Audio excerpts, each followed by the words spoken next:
YouTube, what's going on, man? It's your boy Prolific, aka the Prolific Trader, aka Prolific Trades, aka the Wizard. Man, let me tell you, this is the perfect scenario to trade at Asian session. This is actually I got into a few trades trading that Thursday night right before Friday's NFP. So we just hop right into it. Boom, we got the open. Now, during Asian session, when you get movement like this to the downside, this is heavy price action to the downside. Me personally, I didn't trust it, and I was on the phone texting one of my the guys I trade with, and he was busting some plays too. I believe he was in shorts, but me, I had two key confluence areas. All right, I wanted to run the previous day low, in which it did. Go back to where we was at. All right, I wanted the price to run.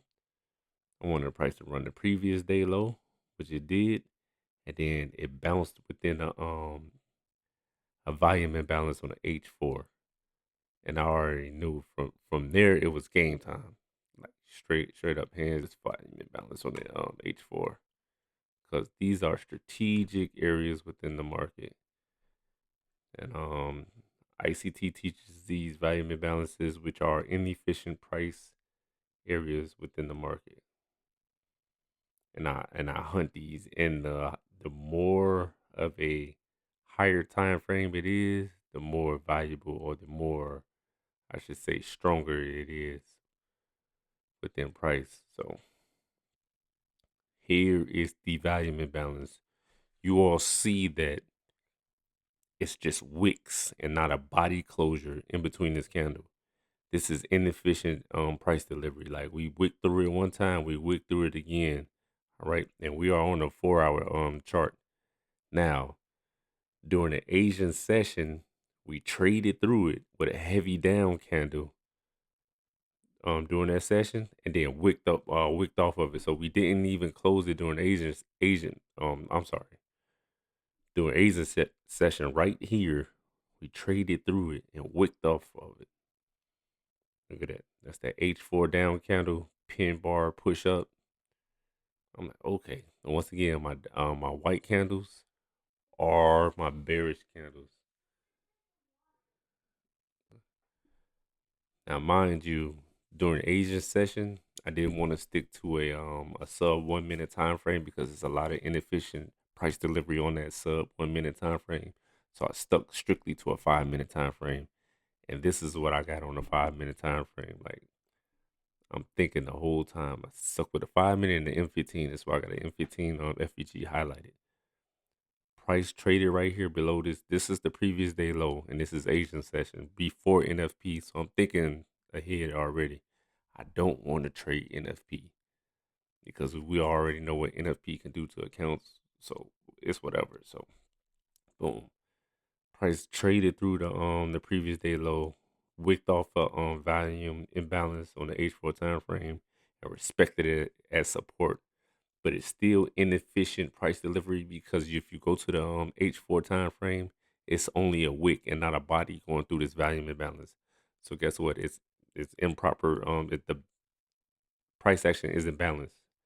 So I started getting structure up on the M5. So really, right here, that's a break of structure on the M5. Let me just highlight that for you all. Right here is a break of structure on it on the M5. We right break of structure. I'm going over to this keyboard. I have keyboard right in front of me, but that's a M5 break of structure.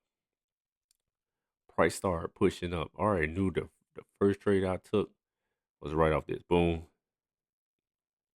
Brought the 50 percent fib out. I got a small FVG in between there. My target right here was right here. I'm looking to take quick positions. I am a scalper. I promise you, this was my entry. What's my stop loss? 13 points. Target 28 points. Boom. Satisfied. Done for the day. Money made. Like, it's that easy. And this is doing Asian session. which you can see what the run on liquidity was for Asian session. Asian session wanted to enter the Asian high, all right, which was the intraday high for at that time. So it ran the intraday high, act like it was going to attempt to break structure down. Look at this. You see the way these candles close? Inefficient price delivery right there. Whatever, we'll get into that later. But look at this. You are not getting any body closures below this swing low. So price is gonna want to run higher. Price runs higher. Now you get the official breaker structure low. And this is getting into London session. Price gets real heavy. All right. Price moves down a little, sweeps a little liquidity, traps short sellers, runs up higher during the official London and getting into the New York Open. For the New York Open, here we go with these volume imbalances again. This is why it's very important, especially on the higher time frames, to keep these volume imbalance documented and highlighted on your chart until you get an official candle closure over these volume imbalances. All right. If it's a daily volume imbalance, I need a daily candle to close over this volume imbalance. This is just a wick. So this volume imbalance is still valid. It's inefficient price delivery. So on the higher time frames, this is just a wick. Let me just show you all right here on the higher time frames. Boom. We're gonna put this as the daily over here. You gonna see that same volume imbalance over here on this side. It's just a wick. So guess what? Eventually, price will come and have a solid candle up and through this. Okay. So let's keep it moving. Go back to where we were at. So I was already done trading for the day. I just wanted to actually woke up late today because I already I already secured X, Y, and Z. I do want to watch NFP. Oh my God. When I woke up to see it ran a Thursday's high, I'm already thinking, oh, they ran buy side. Look how it shift structure down below this last swing point. And we're on the M5. Heavy impulsive candles down. And this is before NFP. 8:30 NFP. You get this big ass Clifford candle, man. Clifford the red dog. And this is fucking inefficient price delivery right here. We will trade back up, by the way. Clifford the red dog. Like Clifford, like this goddamn red hat. Man, when I saw these big ass red candles printing down, mine are white. Yeah, we brought out Clifford. We brought out the Clifford hat. We started trading down crazy. Crazy. Like, okay, boom. 9:30 US on the 9:30 New York Open. Comes back into a FEG, rebalances half of it. Didn't even trade to the CE of the FEG. So I like to have my active FEG. Boom. Almost made it up to CE. CE, that's consequent encroachment, 50%. That's all it means. Almost made it up to CE, which is automatically labeled. It melts down. Melts down. Create new intraday lows.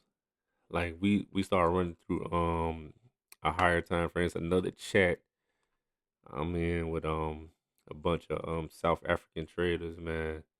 And I've been calling these equal lows right here from Monday. I said NFP will get us here. All these boom, boom, boom. It's all relative equal lows. We ran them. We ran them. Got up out of there. Actually, the PM session was actually pretty good price action, especially on the M5. I was actually paper trading it. So we broke structure on the M5. We shifted up. And once again, it's just a boom. I don't feel like doing replay right now. And I'm just marking a hypothetical trade I took, which was a paper trade, long. I already saw the draw on liquidity was right there. Stops at that last low. Look at this. Almost a 90-point hitter right there, boy. And you're risking 24 points. Like, come on, stop playing. It's almost 3-1. Boom. All right, you know what I'm saying? And then guess what? This is lunchtime. This is when you do want to trade lunchtime when prices get heavy.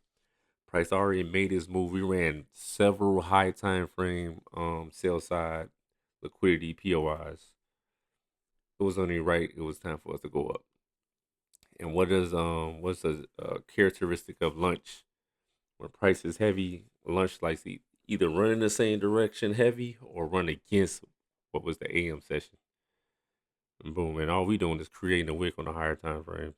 So we ran buy side up here, quick hypothetical 90-point hitter, and we's out, man. Like, to me, I traded NFP, man. I've definitely lost NFP more than I won NFP. I see no significance in trading NFP. That's not in my trading plan no more. When I got heavy news events like NFP and CPI, the actual news release, man, I'm on the sidelines. There's no need to risk it. Like, if it's NFP, in my opinion, the true move will come sometime around 9:45 to 10 o'clock. And CPI, the rule of thumb is the wait. What time they normally release CPI? Is at 1:30 or CPI 2 p.m. The true move comes at like 2:30 to 3 p.m. And that's the New York PM session when they release them CPI. Like, those CPIs, like two of the heaviest events we'll get, NFP and CPI. But you'll see these large candle prints. But yeah, that was some quick trades we took on the day, and a quick reason. For instance, man, like, normally in my normal day to day routine, I do not trade Asian session. But like I said, once again, when we're ahead of NFP data and price is moving heavy, like, this is a decent amount of movement in Asian session 311. Like, we're almost talking 150 handles right there. Like, dang, that's Asian session, then push down right here, and then it then grab sell side, previous day low, and then it bounce off a volume imbalance, which is acting as support for the time being. And I'm printing bullish candles. My black candles are bullish candles going up. Oh yeah, and it's printing heavy, like it's respecting everything. Okay, we're gonna get in long.